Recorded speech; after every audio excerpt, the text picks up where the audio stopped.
அன்பு உறவுகளுக்கு இனிய வணக்கங்கள். இன்றைய பதிவுல ரிஷபராசி அன்பர்களுக்கு வருமான பெருக்கம் உண்டாகிறதுக்கும் சம்பாதிச்ச பணத்தை தக்க வச்சுக்கிறதுக்கும் நஷ்டங்கள் இல்லாம வாழ்க்கையில பணம் சேர்ந்துகிட்டே இருக்கவும் நீங்க சம்பாதிச்ச பணம் தலைமுறை தாண்டி பெருகவும் இந்த பரிகாரம் உங்க ராசிப்படி இந்த பரிகாரம் செஞ்சு பாருங்க. நிறைய பேர் ஏற்கனவே இந்த பரிகாரம் செய்து சூப்பரான ரிசல்ட் பார்த்திருக்காங்க. கண்கூடா இந்த பரிகாரத்தின் மூலமா பலன் பெற்றிருக்காங்க. இந்த பரிகாரம் செய்து ஏற்கனவே பலனடைந்தவர்கள் பலர். அதனாலதான் நீங்களும் இந்த பரிகாரம் செய்து பலன் பெறுவதற்காகவே இந்த வீடியோ கொடுத்திருக்கும். வீடியோல சொல்லியிருக்க பலன்கள் ஆண் பெண் இருபாலருக்கும் பொருந்தக்கூடிய பலன்கள். ஒரு சின்ன இன்ஃபர்மேஷன், எங்க கிட்ட தரமான PGTRB ஜுவாலஜி நோட்ஸ் இருக்கு, with psychology and general knowledge நோட்ஸும் இருக்கு. தேவைப்படுறவங்க ஜாதகம் பார்க்க கீழே கொடுக்கப்பட்டிருக்க கான்டாக்ட் நம்பருக்கு தொடர்பு கொள்ளவும்.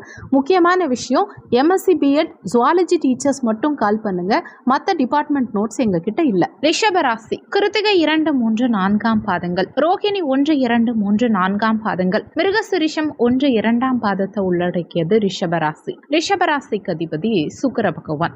கோச்சார ரீதியா பலன் சொல்லும் போது ராசிப்படி பலன் எடுக்கணும். அதே சமயத்துல சுயஜாதகத்துல பலன் சொல்லும் போது லக்ன ரீதியா பலன் சொல்லணும். நீங்க ரிஷப ராசியா இருந்தாலும் சரி, ரிஷப லக்னமா இருந்தாலும் சரி, இந்த பலன்களும் பரிகாரங்களும் உங்களுக்கு பொருந்தும். நீங்க இதை அவசியம் ஃபாலோ பண்ணலாம். சந்திரன் உச்சமடையக்கூடிய இடம் ரிஷபராசி. சுக்கிரனை ஆட்சி வீடா கொண்ட ராசி ரிஷபராசி. ஜோதிடத்துல ஸ்திர ராசின்னு சொல்லக்கூடிய ரிஷபராசி. ஸ்திரம் அப்படின்னா நிலையான முடிவுன்னு பேரு. நிலைத்த முடிவெடுக்கிறவங்க, எதையும் பொறுமையா யோசிச்சு நிதானமா செயல்படக்கூடியவர்கள். ஒரு விஷயத்த செஞ்சா அதோடைய தாக்கம் எப்படி இருக்கும், அந்த விஷயத்துக்கான பிரதிபலன் எப்படி இருக்கும் அப்படின்னு யோசிக்கிறவங்க. இப்படிப்பட்டவர்களுக்கும் விரயம் நிச்சயம் வரும். நேரம் காலம் சரியில்லை அப்படின்னா எல்லாருக்குமே நஷ்டம்ங்கிறது பொதுவானது. நீங்க வாழ்க்கையில நஷ்டப்படாம, பணத்தை இழக்காம, உங்க நேரத்தையோ பொருளையோ விரயப்படுத்தாம எந்த சந்தோஷத்தையும் அனுபவிக்கவே முடியாது. உங்க நேரமும் ஒரு விரயம் தான். அது நல்ல விரயமா இருந்தா, உங்களுக்கு மகிழ்ச்சி கிடைத்தா அது சுப விரயம். இதே உங்களுக்கு அந்த நேரத்தினாலேயோ பணத்தினாலேயோ மகிழ்ச்சி இல்லை, மாறா மனரீதியான தாக்கம் சற்று நெகட்டிவா இருக்கு அப்படின்னா அது அசுப விரயம், கெட்ட விரயம். உங்களுக்கு விரையாதிபதி செவ்வாய் பகவான். ரிஷப ராசி மற்றும் ரிஷப லக்ன அன்பர்களுக்கு செவ்வாய் விரையாதிபதி. விரய செலவுகளை உங்களுக்கு ஏற்படுத்தக்கூடிய கிரகமும் செவ்வாய் தான். அவரே 7ஆம் இடத்து அதிபதியும் கலத்தர ஸ்தானாதிபதியும் அவரே. கணவனாவோ மனைவியாவோ கலத்தர ஸ்தானாதிபதியும் கலத்தரஸ்தான கிரகமும் அதே செவ்வாய் தான். மன வாழ்க்கையை பற்றி சொல்லக்கூடிய கிரகம் 7க்குரியவரும் செவ்வாய் தான். அப்போ ரிஷபராசிக்காரர்களை பொறுத்த வரைக்கும் திருமணத்துக்கு முன்னாடி ஒரு மாதிரி விரயம், திருமணத்துக்கு பின்னாடி ஒரு மாதிரி விரயம், ஒரு சிலருக்கு கல்யாணமே ஒரு விரயம் அப்படிங்கிற அளவுக்கு ரிஷபராசி ரிஷப லக்ன நண்பர்களுக்கு இருந்திருக்கும். திருமணம் நடக்கும் போதே ஒரு சிலருக்கு பிரச்சனைகள் எல்லாம் வந்திருக்கும். உதாரணத்துக்கு, திருமணத்துக்கு முன்னாடி என் கணவர் என்னை அப்படி பார்த்துப்பேன் இப்படி பார்த்துப்பேன்னு சொல்லிட்டு கல்யாணத்துக்கு அப்புறம் அவருடைய சுயரூபத்தை காட்டிட்டாருங்கிறதுக்கும். ஒரு சில ஆண்களுக்கு திருமணத்துக்கு முன்னாடி அவ்வளோ அடக்கமா இருந்தாங்க, ஆனா கல்யாணத்துக்கு அப்புறம் மொத்தமா தன்னுடைய சுயரூபத்தை காட்ட ஆரம்பிச்சிட்டாங்கன்னு மனைவியை வசைபாடுவதும், உருவான வாழ்க்கை பந்தத்தினாலும் வாழ்க்கையில பலவிதமான இழப்புகளையும் சந்திச்சவங்க ரிஷபராசி அன்பர்கள். அடுத்து இந்த ரிஷபராசி சுக்கிரன் அம்சமா கொண்டதுனால அழகுக்கு அதிக முக்கியத்துவம் கொடுத்துட்டு அழகு சாதன பொருட்களுக்காகவும் ஆபரணங்களுக்காகவும் புதிய ஆடைகளுக்காகவும் அதிக முக்கியத்துவம் கொடுக்கிறது. இந்த மாதிரி ஆடை ஆபரணம் அழகு சாதன பொருட்களுக்காக அதிக பணம் செலவு பண்றது, நிறைய ஆசை தூண்டுதலின் காரணமா பணத்தை இழக்க வைக்கிறது இந்த சுக்கிரனுடைய அம்சம். ஆண்களுக்கும் அதே மாதிரி தான். ஈஸியா அவ்வளோ சீக்கிரம் அவங்க மனம் அடங்குறது இல்ல. நண்பர்களோட அதிக நேரத்தை விரயப்படுத்தி வீட்டுக்கு வர தாமதமாகிறது. இப்படிப்பட்ட சூழ்நிலைகளையும் ஏற்படுத்துறது ரிஷப லக்ன அன்பர்களுக்கு, ரிஷப ராசி அன்பர்களுக்கு செவ்வாய் பகவான். அடுத்து கணவன் மனைவி திருமண பந்தம், ஒன்றுக்கு மேற்பட்ட திருமண வாழ்க்கையால ஏற்படக்கூடிய விரயங்கள், கல்யாணம் முடிச்சதுக்கு அப்புறம் அந்த மனைவியை விவாகரத்து பண்ணும்போது கொடுக்கக்கூடிய வரதட்சணை அல்லது அவங்க கொடுத்த வரதட்சணையை திரும்ப கொடுக்கறதுக்கான ஒரு நிர்பந்தம், அல்லது கணவனால, அதாவது தனக்கு கொடுத்த வரதட்சணை பணத்தை நகையை எல்லாத்தையும் கணவனுக்கு கொடுத்துட்டு ஒரு சூழ்நிலையில வீட்டுல பிரச்சனைன்னும் போது அவங்க கிட்ட இருந்து பிரிஞ்சு தனிச்சு வந்தோம், நீங்க கொடுத்த அந்த நகையையோ பணத்தையோ திரும்பவும் வாங்க முடியாம நீங்களும் உங்க செலவுக்கு அதை பயன்படுத்த முடியாம மறு திருமணமும் பண்ண முடியாம திண்டாட வேண்டிய நிலைகளை கொடுக்கிறது. இது எல்லாமே ரிஷப ராசி லக்ன அன்பர்களுக்கு விரையாதிபதியான செவ்வாய் கொடுப்பார். அடுத்து பூமி. செவ்வாய்னாலே பூமிக்காரகன், அங்காரகன்னு பேரு. அப்ப நீங்க ஒரு இடம் வாங்குறீங்க, அதே இடத்த உங்களுக்கு கொடுத்த புரோக்கர் இன்னொருத்தவங்களுக்கு கொடுக்கறது, அதாவது இன்னொருத்தவங்க கிட்டையும் அட்வான்ஸ் வாங்குறது. பாதி பணம் கொடுத்ததுக்கு அப்புறமா கிரயம் பண்ண போலான்னு போகும்போது உங்களுக்கு ஒரு பிரச்சனை வந்துருது. அவங்க சண்டை போடுறாங்க. பதிவு பண்ண ரிஜிஸ்ட்ரேஷன் பண்ண போக முடியல, அல்லது பதிவு பண்ணதுக்கு அப்புறமா தான் தெரியுது அதுல ஏகப்பட்ட வில்லங்கங்கள் இருக்குங்கிறது உங்களுக்கு தெரியும். பூமி சம்பந்தப்பட்ட பிரச்சனைகள், பூமி சம்பந்தமான பிரச்சனைகள், இது எல்லாமே செவ்வாய்க்காரகன்கிறதுனால நிறைய ரிஷபராசி அன்பர்களுக்கு பூமி சம்பந்தப்பட்ட, இடம் சம்பந்தப்பட்ட, நிலம் சம்பந்தப்பட்ட பிரச்சனைகள் அதிகம் வரும். ரொம்ப சிக்கனமா ஒரு கூட்டு குடும்பத்துல ரிஷபராசி லக்ன அன்பர்கள் இருக்காங்கன்னு வச்சுக்கோங்களேன், அல்லது தனி கொடுத்தனமா கூட இருக்கட்டுமே, ரொம்ப சிக்கனமா ரொம்ப கவனத்தோட ஒரு செல்வங்களை சேர்த்து ஒரு சீட்டு கட்டி ஒரு பணத்தை சேர்த்து வச்சு பேங்க்ல போட்டு இப்படி சேர்த்துட்டு வராங்கன்னு வச்சுக்கோங்களேன். அப்பதான் ரிலேட்டிவ்ஸ் யாராவது ஃபோன் பண்ணி மருத்துவ செலவுக்கு வேணும், காலேஜ் ஃபீஸ் கட்ட வேணும், ரொம்ப எமர்ஜென்சி, இப்படி உங்க மனசை கரைய வைக்கிற அளவுக்கு பேசுவாங்க. நீங்க பல வருஷமா சேர்த்து வச்ச அந்த பணத்தை மருத்துவத்துக்காக கொடுத்து கடைசியில நீங்க எந்த ஜீவனை காப்பாத்துறதுக்காக பணம் கொடுத்தீங்களோ அந்த ஜீவனையும் காப்பாற்ற முடியாத நிலையெல்லாம் கூட ஒரு சில ரிஷபராசி அன்பர்கள் ஃபேஸ் பண்ணியிருப்பாங்க. அல்லது மனைவி சைட்ல கணவனுக்கே தெரியாம நிறைய பணம் சேர்த்து வச்சிருந்திருப்பாங்க.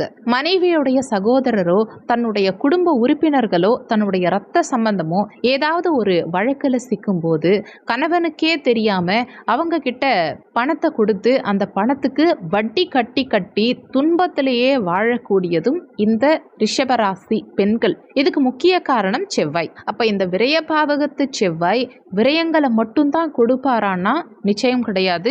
யோகமும் இருக்கு 12ஆம் இடத்துல. அதே நேரத்துல எங்கேயாவது போயிட்டு எதிர்மறையான கிரகங்களோட கிரக சேர்க்கை இருந்து அவருடைய தசாபுத்தி நடக்கும்போது உங்களுக்கு இந்த மாதிரியான வழிகளில் விரயங்கள்லாம் வரலாம். அழகுக்காக வரலாம், ஆபத்துக்காக வரலாம், அந்யோன்யத்துக்காக வரலாம், சுகத்துக்காக வரலாம், பயணத்துக்காக வரலாம், தன்னைத்தானே மதிமயக்கி செல்வங்களை இழந்துடலாம், தவறான நட்புகளால செல்வங்களை இழக்கலாம். ரிஷபம் அப்படின்னாலே எருது, காளை, பசுவையும் எடுத்துக்கலாம்.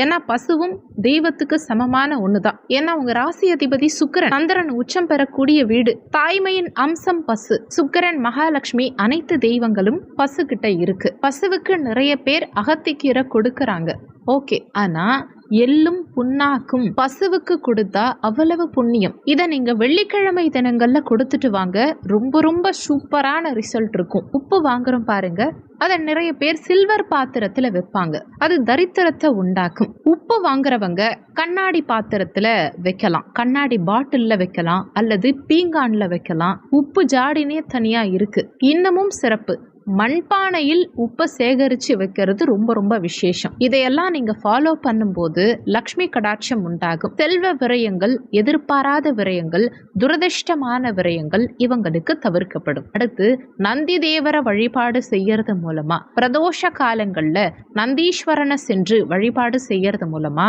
ரிஷபராசி அன்பர்களுடைய செல்வ விரயங்கள் தவிர்க்கப்படும். அடுத்து முக்கியமா மகாலட்சுமி வழிபாடு. இந்த மகாலட்சுமி வழிபாட்டை எப்படி செய்யணும்னா, ஒவ்வொரு வெள்ளிக்கிழமை தினங்கள்லையும் மாலை நேரம், இரவு நேரம், அதாவது ஒரு 6 மணிலிருந்து 7 மணிக்குள்ள சூரியன் அஸ்தமன நேரத்துல மகாலட்சுமி தேவிக்கு பிடித்த பழ வகைகள் வச்சு தாமரை மலர் சூட்டி வெண்மை நிற பூக்களால அலங்கரிச்சு, குறிப்பா உதிரி பூக்கள் பயன்படுத்தலாம்.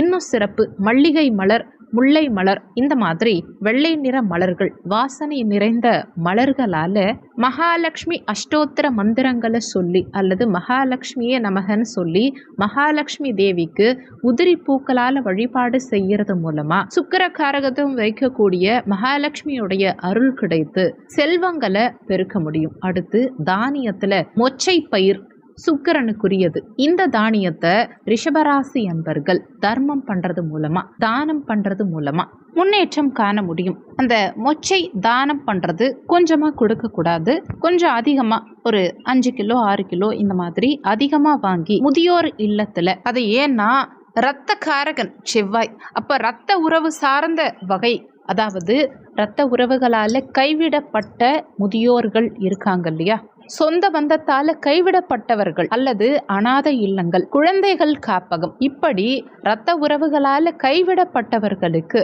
இந்த ஆசிரமங்களுக்கு மொச்சை தானியம் தானம் பண்ணலாம். இந்த மொச்சை தானியம்ங்கிறது சுக்கிரனுக்குரியது. அடுத்து செவ்வாய்க்குரிய தானியம்ங்கிறது துவரம் பருப்பை கிலோ கணக்குல 5 கிலோ 10 கிலோ இப்படி கிலோ கணக்குல வாங்கிட்டு போயிட்டு இந்த அனாதை ஆசிரமங்களுக்கு, முதியோர் இல்லங்களுக்கோ அல்லது குழந்தைகள் காப்பகத்துக்கோ கொடுக்கலாம். அடுத்து இன்னும் சூட்சம பரிகாரங்கள் இருக்கு. உங்க வீட்டுல கிச்சன்ல துவரம் பருப்பு யூஸ் பண்ற டப்பா அல்லது பாத்திரம் எதுவா வேணா இருக்கட்டுமே, துவரம் பருப்பு வைக்கிறீங்க இல்லையா, அந்த டப்பாக்குள்ள பணத்தை வச்சு பாருங்க, பண வரவு அதிகமாகும். உங்க வாழ்க்கையில முன்னேற்றம் காணணும், இடம் விட்டு இடம் மாற்றம் பண்ணணும், வெளிநாடு போகணும், விரயங்கள் இருக்கக்கூடாது, முன்னேற்றம் இருக்கணும் அப்படின்னா 12ஆம் இடம் பலமாகணும். ஒரு விரயத்தை செய்யாம சந்தோஷத்தை அடையவே முடியாது. அதை சுப விரயமா மாத்திக்கிறதுக்கு தான் இந்த வழிபாடு. அடுத்து ரிஷப ராசி ரிஷப லக்னத்துல பிறந்தவங்க ஸ்ரீரங்கம் சென்று ரங்கநாதர தரிசனம் செஞ்சு மகாலட்சுமி தாயார தரிசனம் பண்ணி கருடாழ்வார தரிசனம் பண்ணிட்டு வந்தா செல்வ வளம் விருத்தியாகி செல்வ விரயங்கள் கட்டுப்பாட்டுக்குள்ள இருக்கும். இது பாகம் 1. வரும் வருமானத்தை தக்க வச்சுக்கிறதுக்கும் அதே சமயத்துல விரயங்களை தவிர்க்கிறதுக்கும் இந்த வீடியோல வழிமுறைகள் பார்த்திருக்கோம். முதல்ல அதுக்கு பணம் வரணும் இல்லையா, பணம் வந்தாதானே விரயம் ஆகிறதுக்கு, பணம் வரத்துக்கு வழிமுறைகள் வேணும் இல்லையா. அந்த வகையில அடுத்து பாகம் 2ல வருமானம் பெருகிறதுக்கு என்னென்ன விஷயங்கள் உங்க ராசிப்படி நீங்க செஞ்சா வருமான பெருக்கம் இருக்கும், 200% கேரண்டியா பலன் கொடுக்கக்கூடிய சூப்பரான பரிகாரங்களை அடுத்த பார்ட்ல பாகம் 2ல கொடுக்கிறோம். இந்த வீடியோவை விட பாகம் 2 இன்னும் எஃபெக்டிவா இருக்கும். மிஸ் பண்ணாம கண்டிப்பா பாருங்க. சொல்லியிருக்கக்கூடிய பலன்கள் கோச்சார பலன்கள். இது வெறும் 20% தான் ஒர்க் பண்ணும். மீதி 80% உங்க சுய ஜாதகத்துல, ஜனன கால ஜாதகத்துல உங்களுக்கு என்ன தசாபுத்தி நடக்குது, தசாநாதனும் புத்திநாதனும் எங்க சஞ்சாரம் செய்யறாங்க, என்ன மாதிரியான சாரம் வாங்கியிருக்காங்க, இந்த மாதிரி நிறைய விஷயங்களை பொறுத்து 80% உங்க வாழ்க்கையில எல்லாமே நடக்கும். அதனால வீடியோல சொல்லி இருக்கிறது அப்படியே என் வாழ்க்கையில நடக்கும்னு நினைச்சு எதுவும் பயப்பட வேண்டாம். ஜாதகம் பார்க்கறதா இருந்தா வீடியோல ஜாதகம் பார்க்கன்னு கொடுத்திருக்க நம்பருக்கு வாட்ஸ்அப் பண்ணுங்க. இந்த வீடியோல உங்களுக்கு ஏதாவது சந்தேகம் இருந்தா கீழே இருக்க கமெண்ட் செக்ஷன்ல சொல்லுங்க. நன்றி. மற்றும் ஒரு நல்ல பதிவோடு மீண்டும் உங்களை சந்திக்கிறோம்.